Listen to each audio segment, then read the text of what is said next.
నమస్కారం. గౌరవ ముఖ్యమంత్రి శ్రీ రేవంత్ రెడ్డి గారి నేతృత్వంలో సింగపూరు అదేవిధంగా స్విట్జర్లాండ్లో ప్రతి సంవత్సరం అంతర్జాతీయ ఆర్థిక సదస్సు దావోస్కు సంబంధించి కానీ దాని తదుపరి జూరిక్ ప్రాంతంలో జరిగిన అనేక వాణిజ్యం వ్యాపారానికి సంబంధించిన ఒప్పందాలకు సంబంధించి గౌరవ ముఖ్యమంత్రి గారు ఇప్పుడే చెప్పినట్టు రాష్ట్ర ప్రభుత్వంపై ఒక నమ్మకం, ప్రభుత్వ విధానాలపై ఒక నమ్మకం, ప్రభుత్వానికి సంబంధించి ఈరోజు ముఖ్యమంత్రి గారిపై అదేవిధంగా సహచర మంత్రివర్గ సోదరులు సోదరిమణుల పై నమ్మకం. వాణిజ్యం వ్యాపారం చేసేవారు కోరేది ఒకటే, స్థిరమైన ప్రభుత్వం, దూరదృష్టి కలిగిన ప్రభుత్వం మాకు ఉండాలని ఆలోచన చేపడుతున్న నేపథ్యంలో ప్రతి సందర్భంలో మీరందరూ కూడా దీంట్లో విట్నెస్గా ఉన్నారు. గత సంవత్సరం 2024 జనవరి మాసంలో జరిగిన దావోస్ సంబంధించి కాంగ్రెస్ పార్టీ ప్రభుత్వంపై నమ్మకం ఉంచి ఆనాడు ఎప్పుడు లేని విధంగా 40,000 పైచిలకు ఒప్పందాలు చేసుకొని తదుపరి సంవత్సర కాలం పాటు కూడా మా కాంగ్రెస్ పార్టీ ప్రభుత్వం తెలంగాణ రాష్ట్రాన్ని అగ్రగామి రాష్ట్రంగా కేవలం దేశవ్యాప్తంగానే కాదు ప్రపంచవ్యాప్తంలో కూడా ఒక మెరుగైన వాణిజ్యం వ్యాపారం ఈరోజు ఒక ఇండస్ట్రీ సెంట్రిక్ స్టేట్గా ఎదగాలని ముఖ్యమంత్రి గారి ఆలోచనలో భాగంగా ముందుకెళ్తా ఉన్న తరుణంలో మా పాలసీ విధానాలు కానీ ప్రభుత్వం అనుసరిస్తూ ఉన్న విధానపరమైన ఆలోచనలు కానీ గమనించి పెద్ద ఎత్తున పెట్టుబడులను పెట్టడానికి ముందుకొచ్చిన మా మిత్రులందరికీ హృదయపూర్వకంగా మీ ద్వారా వారి కృతజ్ఞతలు తెలియజేస్తూ కిందటి దావోస్ పర్యటన కంటే ఈసారి 4 రెట్లు ఎక్కువగా 1,79,000 కోట్ల పెట్టుబడులకు సంబంధించి ఎంఓయూలు చేసుకున్నాం. తప్పకుండా మేము అనుకున్న లక్ష్యానికి ప్రభుత్వం ఆలోచన చేస్తా ఉన్న 1 ట్రిలియన్ ఎకానమీకి మొదట అడుగులు వేసినాం. ఇది గొప్ప విజయం మేము ఇప్పుడు అనుకోవటం లేదు. ఆచరణలో తీసుకొచ్చి అమలులో తీసుకొచ్చి అనుకున్న ఉద్యోగాల సంకల్పన చేసినప్పుడు దాని పరంగా మేము విజయం సాధిస్తామని ముఖ్యమంత్రి గారు స్పష్టంగా దావోస్లో పత్రికాముఖంగా ఇతర సహచరులకు సంబంధించిన అంశంలో వారు స్పష్టంగా చెప్పడం జరిగింది. కేబినెట్ సమిష్టిగా ఇదే ఆలోచన తీరుగా ముందుకెళ్తా ఉన్నాం. ఒక మారు ఆలోచన చేస్తే ఈరోజు వేగంగా అనుమతులు తీసుకురావాలి, అనుమతులు ఇవ్వాలి, మంజూరు చేయాలి. ఇవన్నిట్లో కూడా మనం ఆలోచన చేస్తే ఇన్వెస్టర్కి కాన్ఫిడెన్స్ ఏర్పాటు చేసే ప్రక్రియని ఇంకా వేగవంతంగా ముందుకు తీసుకెళ్లే ప్రయత్నం చేయటం జరిగింది. దాదాపు గౌరవ ముఖ్యమంత్రి గారు, మేము, మా అధికారులు సమిష్టిగా, దాంతోపాటు కేబినెట్లో ఉన్న సహచరులందరూ కూడా పాలసీ విధానాల్లో తెలంగాణ రాష్ట్రానికి, తెలంగాణ రాష్ట్ర ప్రజలకు ఉపయోగపడే విధంగా మన పాలసీ విధానంలో మార్పులు తీసుకురావాలని కోరిన వెంటనే మార్పులు తీసుకొచ్చి ఇది అనువైన వాతావరణాన్ని కలిగించడానికి వారు చేసిన కృషికి కూడా మేము హృదయపూర్వకంగా కృతజ్ఞత తెలియజేస్తా ఉన్నాం. మనందరికీ తెలుసు, హైదరాబాద్ తెలంగాణ రాష్ట్రానికి ఒక బ్రాండ్ ఇమేజ్ ఉంది. హైదరాబాద్ కానీ తెలంగాణ అంటేనే బిజినెస్ అని మన క్యాప్షన్తోని దావోస్లో పేర్కొనడం జరిగింది.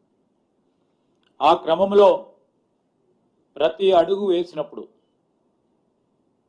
ముఖ్యమంత్రి గారు, మేము అందరం కూడా ఒకటే ఆలోచన చేసినాం. ఎందరూ ఎవరు ఎప్పుడు ఈ సంవత్సర కాలం విమర్శలు చేసినా అన్ని విమర్శలను కూడా సద్విమర్శలుగా తీసుకోవాలి. తెలంగాణ రాష్ట్ర ప్రజలకు సంబంధించి ఒక నిరుద్యోగ యువతి యువకుడికి ఉద్యోగం కల్పించాలనే ఒక సంకల్పంతో ముందుకు పోదాం. పెట్టుబడులను ఆకర్షించే ఒక కార్యాచరణ తీసుకుందాం అని ఆ ఆలోచన ప్రక్రియలోనే మొదటగా సింగపూర్ ప్రభుత్వానికి సంబంధించి ఆ దేశానికి సంబంధించిన ఇద్దరు ప్రధానమైన మంత్రులతో కలవటం జరిగింది. విదేశాంగ మంత్రి గారు, అదేవిధంగా పెట్టుబడులకు సంబంధించిన కామర్స్ మినిస్టర్స్తోని ఇద్దరిని కూడా కలవటం జరిగింది. ముఖ్యమంత్రి గారు రెండు ప్రధానమైన అంశాలను వారి దృష్టికి తీసుకొచ్చారు. ఒకటి, మూసీ నదికి సంబంధించిన ప్రక్షాళన విషయంలో. రెండవది, రాష్ట్రం నిరుద్యోగ యువతీ యువకుల గురించి నైపుణ్యం ఏ విధంగా పెంచుతా ఉన్నాం, పెంచబోయే ఆలోచన చేస్తూ ఉన్నాం. రాబోయే కాలంలో రాష్ట్రము ఈ దేశంలోనే కానీ అంతర్జాతీయ స్థాయిలో నైపుణ్యానికి కేంద్రంగా నిలవాలనే ఆలోచనతోనో ఏ విధంగా చేయబోతున్నామని వారికి తెలియజేయటం జరిగింది. ఆ క్రమంలో మాట్లాడుతూ ఉన్న తరుణంలో మరి ఆ దేశానికి సంబంధించిన మంత్రులు కూడా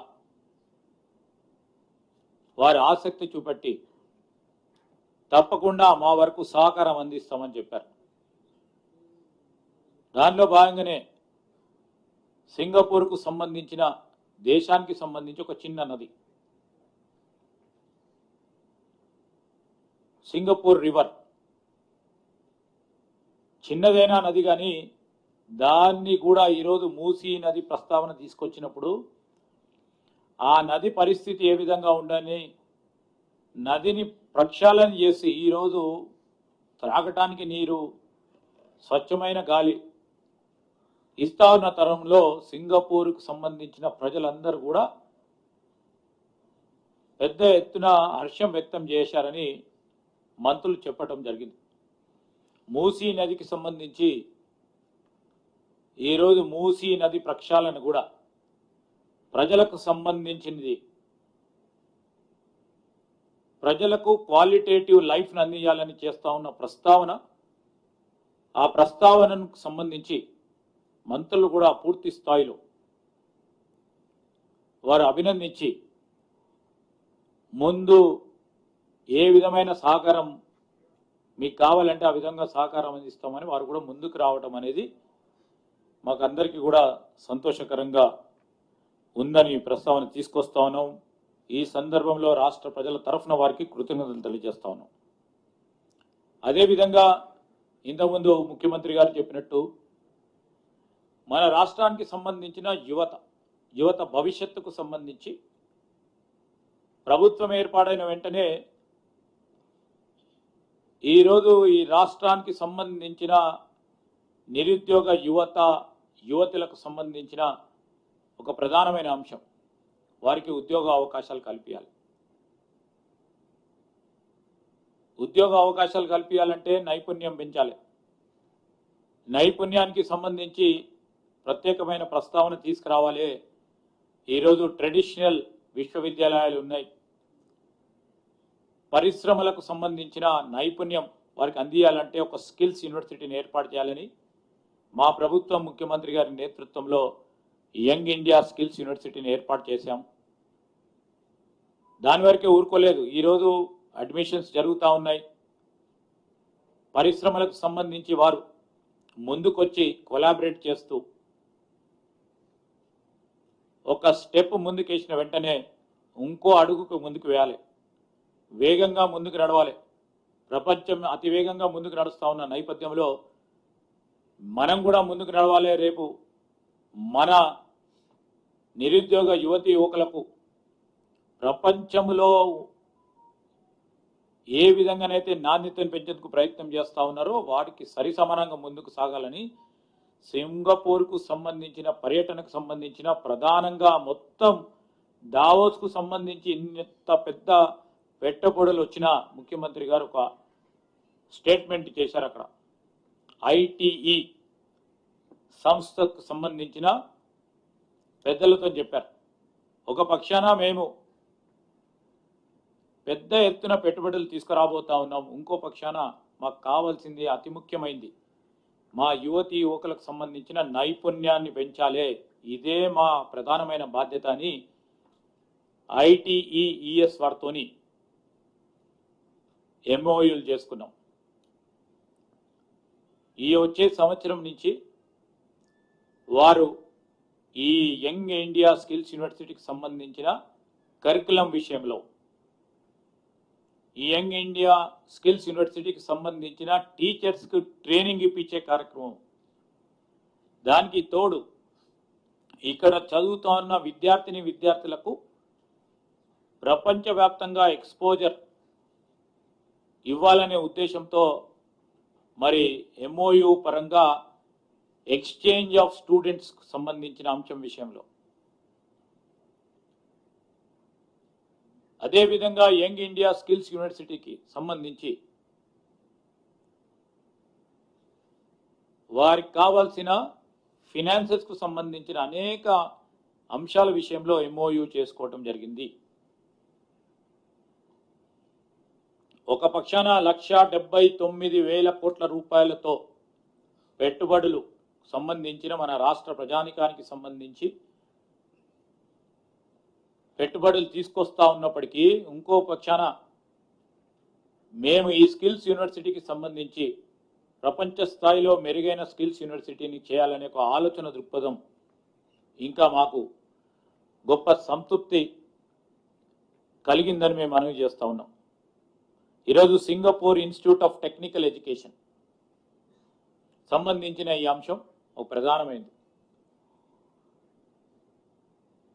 దానిలో ఇంకా చాలా మంది పెద్ద పారిశ్రామికవేత్తలతో కూడా సంప్రదించాం. డేటా సెంటర్కు సంబంధించిన ఎస్టీటీ డేటా సెంటర్స్ తోని దాదాపు 3,500 కోట్ల రూపాయలతో సింగపూర్లో, అదేవిధంగా క్యాపిటల్ ల్యాండ్కు సంబంధించి కొత్త ఐటీ క్యాంపస్ను ఇక్కడ నిర్మాణం చేయడానికి 450 కోట్ల రూపాయలతో, సింగపూర్లో దాదాపు 4,000 కోట్ల రూపాయల పెట్టుబడులను సంబంధించిన ఎంఓయూలు చేసుకోవటం, దానికి తోడు ఇన్ అడిషన్ టు ఈరోజు Singapore institute of technical education తోని ఎంఓయూ చేసుకోవటం, తదుపరి వరల్డ్ ఎకనామిక్ ఫోరంకి సంబంధించిన ఈ వెఫ్ సంబంధించిన సమ్మిట్లో ప్రధానంగా ఎనర్జీ సెక్టర్, డేటా సెంటర్స్కి సంబంధించి, అదేవిధంగా అగ్రి ప్రాసెసింగ్ అంటే వ్యవసాయంపై ఆధారపడి ఉన్న వారికి కూడా ఒక పెద్దపీట వేయటానికి ఒక ఆలోచన దృక్పథంతో 1 ట్రిలియన్ ఎకానమీ చేయాలంటే ఒక గురుతరమైన బాధ్యత ఉంది. దాంట్లో భాగంగానే ఒక ఆలోచన దృక్పథంతో ముందుకెళ్ళటం జరిగింది. దీంట్లో ఇప్పటి వరకు 49,550 నేరుగా ఉపాధి పొందే అవకాశం మన యువతకు సంబంధించి, దానికి తోడు మరి స్విట్జర్లాండ్కు సంబంధించి కొన్ని కంపెనీస్ తోని ఒప్పందాలు చేసుకోవటం జరిగింది. స్విట్జర్లాండ్కు సంబంధించిన యూబీఎస్ గ్రూప్ వారు ఇక్కడ వారికి ఆఫీస్ ఉన్నప్పటికీ ఇంకా పెద్ద స్థాయిలో 1,800 మంది తోని విస్తీర్ణ చేయటం జరుగుతుందని యూబీఎస్ గ్రూప్ వారు ఎంఓయూ చేసుకోవటం జరిగింది. దాంతోపాటు మల్టీవ్యాక్ అనే స్విట్జర్లాండ్ కంపెనీ వాళ్ళు కొత్త గ్లోబల్ కేపబిలిటీ సెంటర్ జీసీసీని ఏర్పాటు చేస్తాం 50 మందితో మొదట అని వారు ఎంఓయూ చేసుకోవటం జరిగింది. మొత్తం 49,550 దావోస్లో ఒప్పందాలు చేసుకున్నాం. దానికి తోడు మరో 1850 ఉద్యోగాల సంకల్పన గురించి జురిక్లో స్విట్జర్లాండ్లో ఒప్పందాలు చేసుకోవడంతో 51,400 మందికి ఉద్యోగ అవకాశాలు కల్పించడానికి మా ఒక ప్రయత్న భాగంలో ఈరోజు ఒప్పందాలు జరగటం. మొత్తము దావోస్లో 1,78,950 కోట్ల రూపాయలైతే ఈరోజు జూరిక్ స్విట్జర్లాండ్కు సంబంధించి మరో 4,000 కోట్ల రూపాయల ఒప్పందాలతో 1,82,900 రూపాయలు మరి పెట్టుబడులకు సంబంధించి మేము ఈరోజు ప్రభుత్వ పరంగా అనేక సంస్థలతోని ఎంఓయూస్ చేసుకోవటం జరిగింది. దీంట్లో మరి పెట్టుబడులు పెడతాం. రాష్ట్ర అభివృద్ధిలో మేము మీతో పాటు పాలు పంచుకుంటాం. ఇది చిన్న సంస్థ అయినా పెద్ద సంస్థ అయినా మన రాష్ట్రానికి సంబంధించిన సంస్థ అయినా దేశానికి సంబంధించిన సంస్థ అయినా అంతర్జాతీయ సంబంధించిన సంస్థ అయినా మా బాధ్యత ఈరోజు ఈ రాష్ట్రంలో ఈ రాష్ట్ర ప్రగతిలో భాగస్వాములం అవుతామని ముందుకు వస్తున్న వారందరితో కూడా మేము ఒప్పందం చేసుకుంటాం. మంచి ప్రయోజనాల గురించి మంచి ఆలోచన గురించి రాష్ట్ర అభివృద్ధిలో రాష్ట్ర పురోగతిలో పాల్గొంటామంటే ముందుకు వస్తున్న వారందరితో కూడా ఒప్పందాలు చేసుకోవాలి. రాష్ట్ర ప్రగతిలో మనము ముందుండాలనే ఆలోచన దృక్పథంతోనే ఎల్లప్పుడూ కూడా ముందుకు పోవటం జరుగుతుందని ఈ సందర్భంలో మేము మనవి చేస్తా ఉన్నాం. ఈ రాష్ట్రం ఏర్పడ్డది ఈ రాష్ట్రానికి సంబంధించిన యువత గురించి, ఈ రాష్ట్రానికి సంబంధించిన వనరులు సద్వినియోగపరచుకొని ఈ రాష్ట్రం అగ్రగామిగా రాష్ట్రంగానే దేశంలోనే కానీ అంతర్జాతీయ స్థాయిలో నిలబడాలని. రెండో ప్రధానమైన అంశం, మన పోటీ ఇతర రాష్ట్రాలతో కాదు, మన పోటీ ప్రపంచ రాష్ట్రాలతో అభివృద్ధి చెందిన దేశాలతోని పోటీ ఉండాలని ముఖ్యమంత్రి గారి ఆలోచన మేరకు ఈరోజు రాబోయే కాలంలో వాణిజ్యం, వ్యాపారం, పరిశ్రమ, ఐటీ ఇవన్నిటిని కూడా ఒక ప్రణాళికబద్ధమైన కార్యక్రమం తీసుకెళ్ళి ఎందరూ ఎవరు ఎప్పుడు విమర్శలు చేసినా విమర్శలతో సంబంధం లేకుండా ఎన్ని విమర్శలు ఈ రాష్ట్ర ప్రజల గురించి చేసినా మేము ఇబ్బంది పడ్డ రాష్ట్ర ప్రజలకు సంబంధించిన అభివృద్ధికి సంబంధించిన అంశం విషయంలో ఎక్కడ కూడా మా లక్ష్యం తప్పుదారి పట్టకుండా ముందుకు తీసుకెళ్లే ప్రయత్న భాగంలోనే మేము ముందుకు నడుస్తామని నేను ఇక్కడికి వచ్చేసిన మా పాత్రికేయ మిత్రులకు కూడా మరి దావోస్కు సంబంధించిన పర్యటన, సింగపూర్కు సంబంధించిన పర్యటనలో భాగంగా మీరందరూ కూడా స్పష్టంగా ఈరోజు అంతా కూడా ట్రాన్స్పరెంట్ ముఖ్యమంత్రి గారి మరి అక్కడ ఇంటర్నేషనల్ ఫోరంలో చెప్పిన అనేక అంశాలు రేపు రాబోయే కాలంలో మేము చేయగలిగిన మా ఆలోచన విధానాలు సస్టైనబుల్ డెవలప్మెంట్ ఉండాలని చేసే ప్రక్రియ భాగంలో ముందుకు నడుస్తామని ఒక స్పష్టంగా ముందుకు పోతున్న తరుణంలో మీరు కూడా దావోస్ పర్యటనకు సంబంధించి మా పాత్రికేయ మిత్రులు ఈరోజు ఎలక్ట్రానిక్ మీడియా కానీ ప్రింట్ మీడియాకు సంబంధించిన మిత్రులందరూ కూడా మేము వేసిన ప్రతి అడుగును ప్రజల వద్దకు తీసుకెళ్లిన ప్రయత్నంలో మీరు కూడా సహకరించినందుకు మీ అందరికి కూడా హృదయపూర్వకంగా కృతజ్ఞతలు తెలియజేస్తా ఉన్నాం.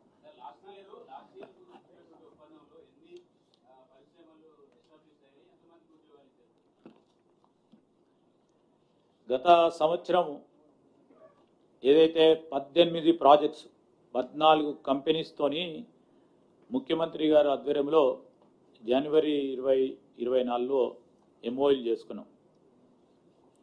18 ప్రాజెక్ట్స్ మేము ఎంఓయూ చేసుకుంటే 17 యాక్టివ్ అమలులో ఉన్నాయి. దాంట్లో కన్స్ట్రక్షన్స్లో ఉన్నాయి 10. ఈరోజు మిజైల్ మ్యానుఫ్యాక్చరింగ్ యూనిట్ హార్డ్వేర్ పార్క్లో కానీ, oil palm mill and seed garden Godrej వాళ్ళది కానీ ఖమ్మంలో, formulation R&D campus Aragen life sciences మల్లాపూర్లో కానీ, bulk drug factory by Innovera pharma సూర్యాపేటలో కానీ, advance technology centres by Tata technologies మీరందరూ కూడా చూస్తూ ఉన్నారు, phase 1 మొదలైపోయి. అదేవిధంగా వెబ్ వర్క్స్ సంబంధించి data centre, global capability centres Q Centro and Systrack సంబంధించి, Uber green supply chain skilling academy by O9 solutions, ఇవన్నీ కూడా యాక్టివ్గా కొన్ని నిర్మాణాలు జరుగుతూ ఉన్నాయి. నిర్మాణాలు జరిగి దాదాపు 60% 70% పనులు పూర్తయినాయి. వీటన్నిటికీ సంబంధించి నిరంతరం మా సూపర్విజన్లో, మా ఇండస్ట్రీకి సంబంధించిన IT డిపార్ట్మెంట్కి సంబంధించిన సూపర్విజన్స్లో పనిచేస్తూ ఉన్నారు. మరో 7 ప్రాజెక్టులు ఎర్లీ స్టేజెస్ ఆఫ్ ఇంప్లిమెంటేషన్లో ఉన్నాయి. ల్యాండ్ అలాట్మెంట్ విషయంలో, అదేవిధంగా మొన్న కొత్త ముఖ్యమంత్రి గారు, అదేవిధంగా డిప్యూటీ సీఎం ఏదైతే ఎనర్జీ మంత్రిగా ఉన్నవారు కొత్త నూతనంగా ఎనర్జీ పాలసీని తీసుకొచ్చారు. అంటే అనేక సంవత్సరాలుగా వేచి చూస్తూ ఉన్న నూతన ఎనర్జీ పాలసీని మొట్టమొదటిసారి మన రాష్ట్రం ఏర్పడ్డ తర్వాత ఎనర్జీ పాలసీని తీసుకురావడంతో ఒక మంచి వాతావరణం ఏర్పడ్డది. దానికి సంబంధించి ఒక నెల రోజుల క్రితం ఈ ఎనర్జీ పాలసీ తీసుకురావటం వలన ఈ ఎనర్జీకి రిలేటివ్ సంబంధించిన PSP ప్రాజెక్ట్స్ కూడా అతి త్వరలో కూడా వాటిని మరి గ్రౌండ్ బ్రేకింగ్ చేసి ముందుకు తీసుకెళ్లడం జరుగుతుంది.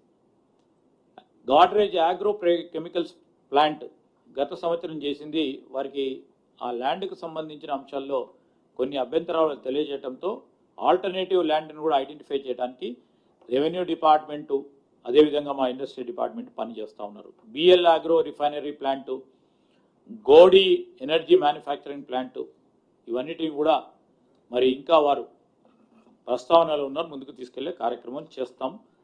అతి త్వరలో కూడా పూర్తి స్థాయిలో వీటిని గ్రౌండ్ చేస్తూ ఉపాధి అవకాశాలను వారు ఏ విధంగానైతే స్పష్టంగా ఆ రోజు వచ్చి చెప్పడం జరిగిందో ఆ ఉపాధి అవకాశాలు ఆ విధంగా వస్తూ ఉన్నాయా, ఆ వస్తూ ఉన్న ప్రయత్న భాగంలో ఎంతవరకు సఫలీకృతం అవుతామో తప్పకుండా బేరీజు చేసుకొని ముందుకు వస్తాం.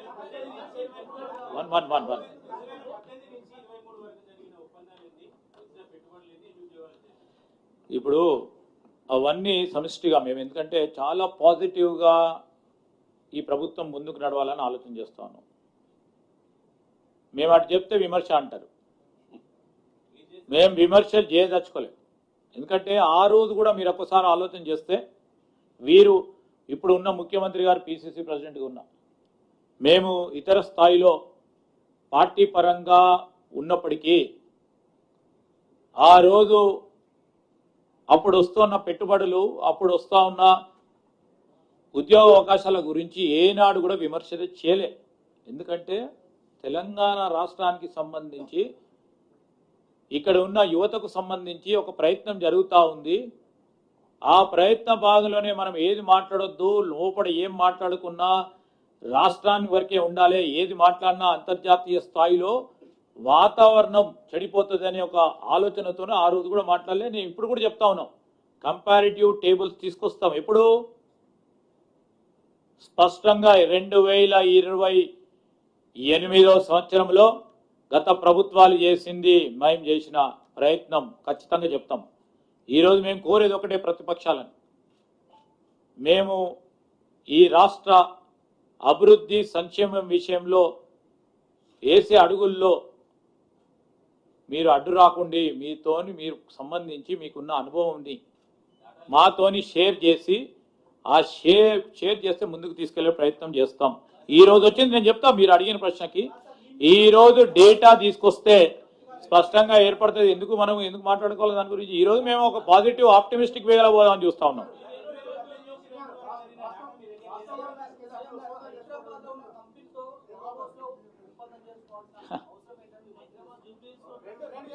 ఒక నిమిషం.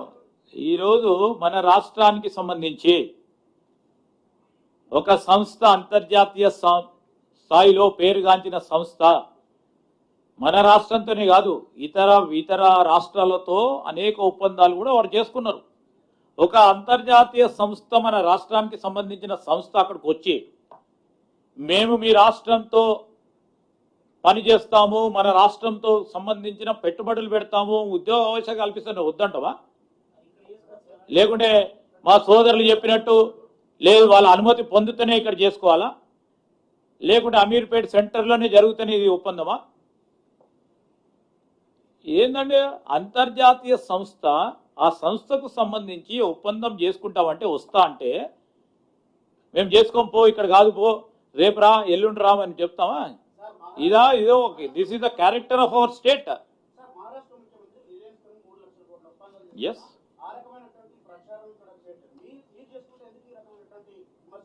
ఈరోజు నిజంగానే మాకంతా కూడా బాధ అనిపిస్తూ ఉంటుంది. ఇప్పుడు ఇంత పెద్ద ఎత్తున ఒప్పందాలు చేసేయడానికి ప్రయత్నం, ఆ ప్రయత్న భాగంలో ఎంత కృషి ఉండొచ్చు? ఒక మంచి వాతావరణం, పరిశ్రమలకు సంబంధించిన వాతావరణం, వాణిజ్యం వ్యాపారం చేయడానికి ఒక వాతావరణం ఏర్పాటు చేయడానికి మా సహచర మంత్రివర్గ సోదరులు ముఖ్యమంత్రి గారి నేతృత్వంలో చేస్తూ ఉన్న ప్రయత్నాన్ని ఏ విధమైన భంగం కల్పించాలని ఒక ప్రయత్నం చేస్తూ ఉంటారు. ప్రతిపక్షాలు చేస్తూ ఉన్నాయి, ప్రత్యేకంగా కనబడతా ఉన్నాయి. ఎన్ని ప్రయత్నం చేసినా వారు 2023-22లో మా సోదరు అడిగిన ప్రశ్నకి 20,000 కోట్ల ఒప్పందాలు జరిగితే మేము రాగానే 40,000 పైచీలకు ఒప్పందాలు చేసినాం. ఈరోజు 40,000 వరకే ఊరుకోలే, ఇంకో 41,000 చేస్తే 42,000 కోట్ల రూపాయలు తీసుకొస్తే మీరు కూడా గత డావోస్ కంటే యొక్క మెరుగైన తీసుకొచ్చిందని రాసేవాళ్ళు. మాకు అది కాదు పోటీ, మేము విజయం అనుకుంటాం. ఈరోజు విజయం ఏ రోజైతే $1 ట్రిలియన్ ఎకానమీ చేస్తామో ఆ విజయానికి దోహదపడే ఈ అడుగులు, మొదటి అడుగులు మీకు చెప్తా ఉన్నాం. రేపు రాబోయే కాలంలో మేము మా పాలసీ నిర్ణయాలు కానీ మా ఆలోచన తీరు కూడా మీరే చూస్తూ ఉంటారు. ఇప్పుడే చూసిండ్రు, మీరు అనుకోలేదు, ఇంకోరు కూడా అనుకోలేదు, ఎవరు కూడా అనుకోలేదు.